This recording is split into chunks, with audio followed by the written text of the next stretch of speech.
ಇವತ್ತಿನ ವಿಡಿಯೋದಲ್ಲಿ ರೈಲ್ವೆ ಇಲಾಖೆಯಲ್ಲಿ ಖಾಲಿ ಇರುವ ಹುದ್ದೆಗಳ ಮಾಹಿತಿಯನ್ನು ಇವತ್ತಿನ ವಿಡಿಯೋದಲ್ಲಿ ನಾವು ತಿಳಿಸ್ತಾ ಇದ್ದೀವಿ. ಈ ಒಂದು ಹುದ್ದೆಗಳಿಗೆ ಸಂಬಂಧಿಸಿರ್ತಕ್ಕಂಥ ಅಧಿಕೃತ ನೋಟಿಫಿಕೇಷನ್ PDF ಫಾರ್ಮ್ಸ್ ಬೇಕಾಗಿತ್ತಂದರೆ ಡಿಸ್ಕ್ರಿಪ್ಷನಲ್ಲಿ ನಮ್ಮ ಟೆಲಿಗ್ರಾಮ್ ಗ್ರೂಪ್ ಲಿಂಕ್ ಸಹ ಕೊಟ್ಟಿದ್ದೀವಿ, ಅಲ್ಲಿ ಜಾಯ್ನ್ ಆದರೆ ಅಂದರೆ ಈ ಒಂದು ಹುದ್ದೆಗಳಿಗೆ ಸಂಬಂಧಿಸಿರ್ತಕ್ಕಂಥ ಅಧಿಕೃತ ನೋಟಿಫಿಕೇಷನ್ PDF ಫಾರ್ಮ್ಸ್ ದೊರೆಯುತ್ತದೆ ಅಂತ ಹೇಳ್ತಾ ಬನ್ನಿ ಇವತ್ತಿನ ವಿಡಿಯೋನ ಶುರು ಮಾಡೋಣ.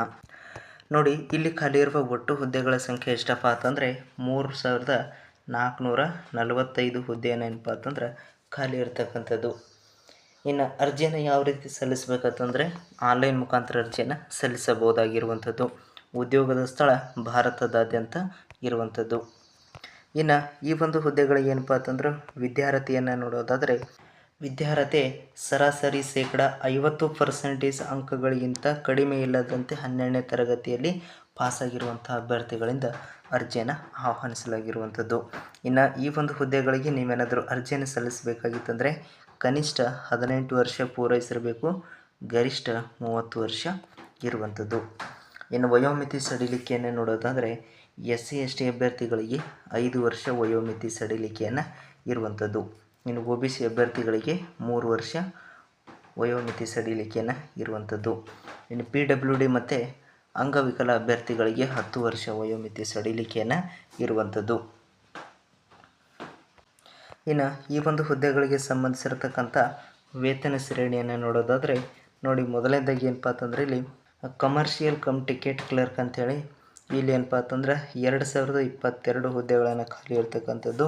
ಈ ಒಂದು ಹುದ್ದೆಗೆ 21,700 ರೂಪಾಯಿ ಪ್ರತಿ ತಿಂಗಳು ವೇತನ ಸಹ ಇರುವಂಥದ್ದು.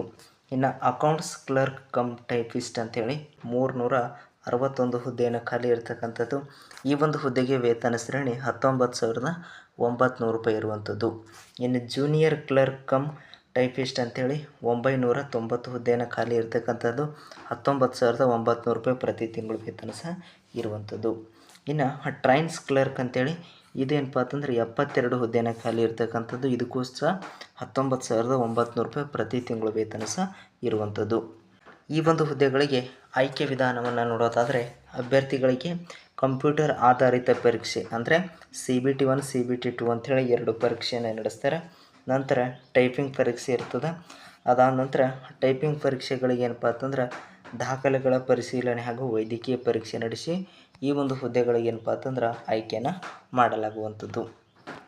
ಇನ್ನು ಈ ಒಂದು ಹುದ್ದೆಗಳಿಗೆ ಅರ್ಜಿ ಸಲ್ಲಿಸಲು ಪ್ರಾರಂಭದ ದಿನಾಂಕ ಮತ್ತು ಕೊನೆಯ ದಿನಾಂಕ ನೋಡೋದಾದರೆ ಅರ್ಜಿ ಸಲ್ಲಿಸಲು ಪ್ರಾರಂಭದ ದಿನಾಂಕ 20/9/2024 ಕೊನೆಯ ದಿನಾಂಕ 20/10/2024 ಒಳಗಾಗಿ ಆಸಕ್ತ ಅಭ್ಯರ್ಥಿಗಳು ಈ ಒಂದು ಸ್ಕ್ರೀನ್ ಮೇಲೆ ಏನು ಕಾಣ್ತಾ ಇದ್ದಿಲ್ಲ ಈ ಒಂದು ವೆಬ್ಸೈಟ್ಗೆ ಹೋಗಿ ಏನಪ್ಪ ಅಂತಂದ್ರೆ ಅರ್ಜಿಯನ್ನು ಸಲ್ಲಿಸಬಹುದಾಗಿರುವಂಥದ್ದು. ಇಷ್ಟು ಇವತ್ತಿನ ವಿಡಿಯೋದಲ್ಲಿರುವ ಉದ್ಯೋಗ ಮಾಹಿತಿ. ಮತ್ತೆ ಮುಂದಿನ ವಿಡಿಯೋದಲ್ಲಿ ನಾವು ಹೊಸ ಉದ್ಯೋಗ ಮಾಹಿತಿಯೊಂದಿಗೆ ಮತ್ತೆ ಸಿಗ್ತಾ ಇದ್ದೇವೆ ಅಂತ ಹೇಳ್ತಾ ವಿಡಿಯೋ ಇಷ್ಟ ಆದರೆ ಲೈಕ್ ಮಾಡಿ, ಅನಿಸಿಕೆ ಅಭಿಪ್ರಾಯ ಕಮೆಂಟ್ ಮೂಲಕ ತಿಳಿಸಿ ಅಂತ ಹೇಳ್ತಾ ಇವತ್ತಿನ ವಿಡಿಯೋ ಮುಗಿಸ್ತಾ ಇದ್ದೀವಿ.